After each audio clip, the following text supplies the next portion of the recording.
Now Moses was tending the flock of Jethro, his father-in-law, the priest of Midian, and he led the flock to the far side of the desert and came to Horeb, the mountain of God. There the angel of the Lord appeared to him in flames of fire from within a bush. Moses saw that though the bush was on fire, it did not burn up. So Moses thought, I will go over and see this strange sight, why the bush does not burn up. When the Lord saw that he had gone over to look, God called to him from within the bush, Moses, Moses. And Moses said, Here I am. Do not come any closer. God said, Take off your sandals, for the place where you are standing is holy ground. Then he said, I am the God of your father, the God of Abraham, the God of Isaac, and the God of Jacob.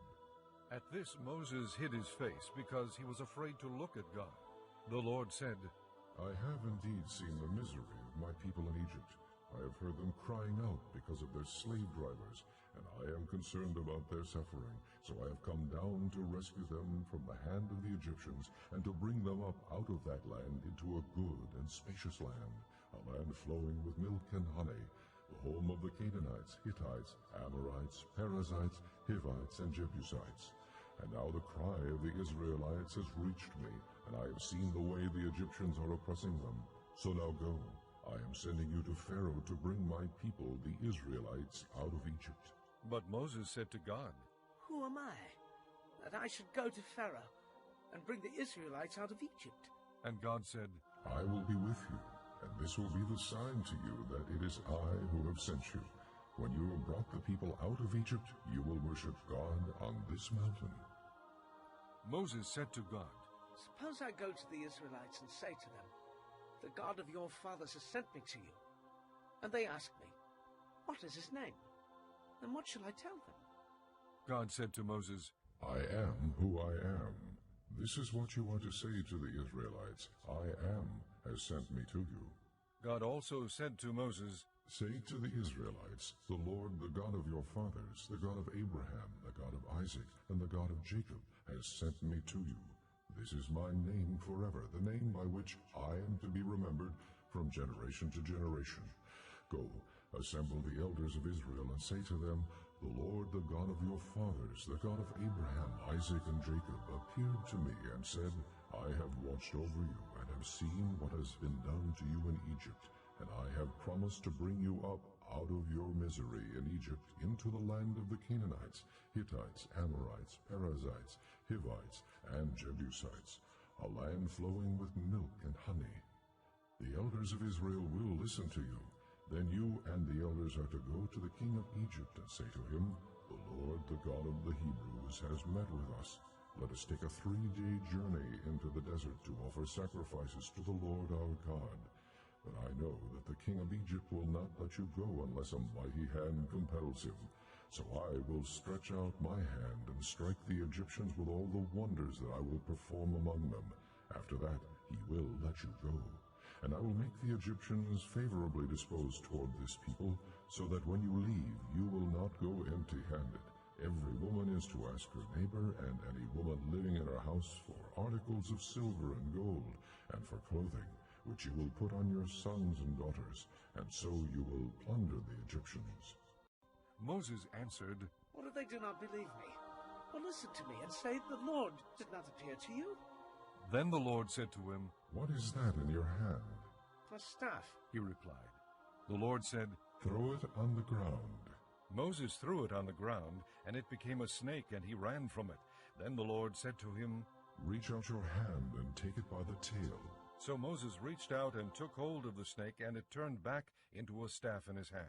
This, said the Lord, is so that they may believe that the Lord, the God of their fathers, the God of Abraham, the God of Isaac, and the God of Jacob, has appeared to you. Then the Lord said, Put your hand inside your cloak. So Moses put his hand into his cloak, and when he took it out, it was leprous like snow. Now put it back into your cloak, he said. So Moses put his hand back into his cloak, and when he took it out, it was restored like the rest of his flesh. Then the Lord said, If they do not believe you or pay attention to the first miraculous sign, they may believe the second. But if they do not believe these 2 signs or listen to you, take some water from the Nile and pour it on the dry ground. The water you take from the river will become blood on the ground.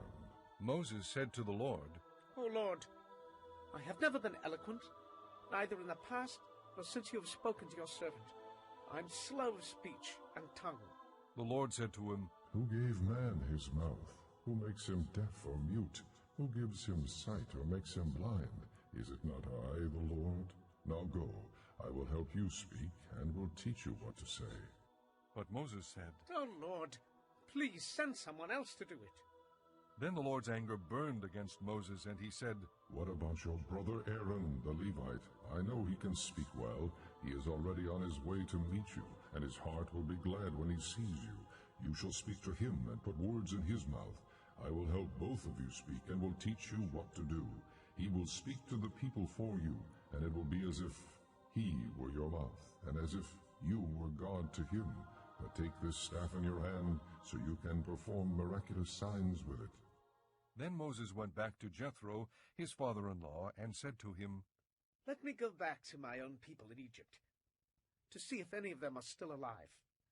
Jethro said, Oh, and I wish you well. Now the Lord had said to Moses in Midian, Go back to Egypt, for all the men who wanted to kill you are dead.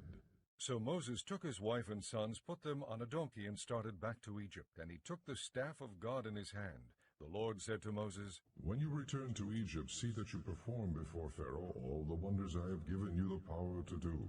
But I will harden his heart, so that he will not let the people go. Then say to Pharaoh, This is what the Lord says, Israel is my firstborn son. And I told you, Let my son go, so he may worship me. But you refuse to let him go, so I will kill your firstborn son. At a lodging place on the way, the Lord met Moses and was about to kill him. But Zipporah took a flint knife, cut off her son's foreskin, and touched Moses' feet with it. Surely you are a bridegroom of blood to me, she said. So the Lord let him alone. At that time she said bridegroom of blood, referring to circumcision. The Lord said to Aaron, Go into the desert to meet Moses. So he met Moses at the mountain of God and kissed him. Then Moses told Aaron everything the Lord had sent him to say, and also about all the miraculous signs he had commanded him to perform. Moses and Aaron brought together all the elders of the Israelites, and Aaron told them everything the Lord had said to Moses. He also performed the signs before the people, and they believed. And when they heard that the Lord was concerned about them and had seen their misery, they bowed down and worshipped.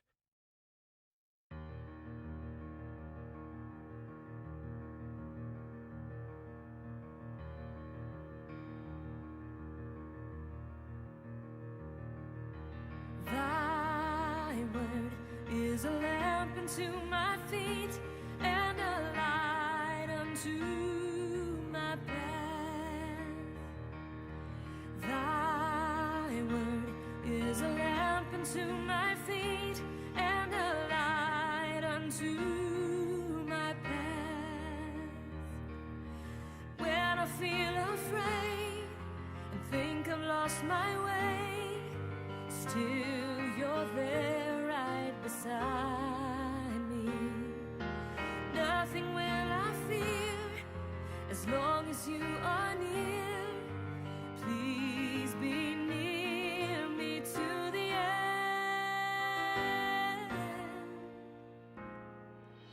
Thy word is a lamp unto my feet and a light unto my path. Thy word is a lamp unto my feet and a light unto my path. And I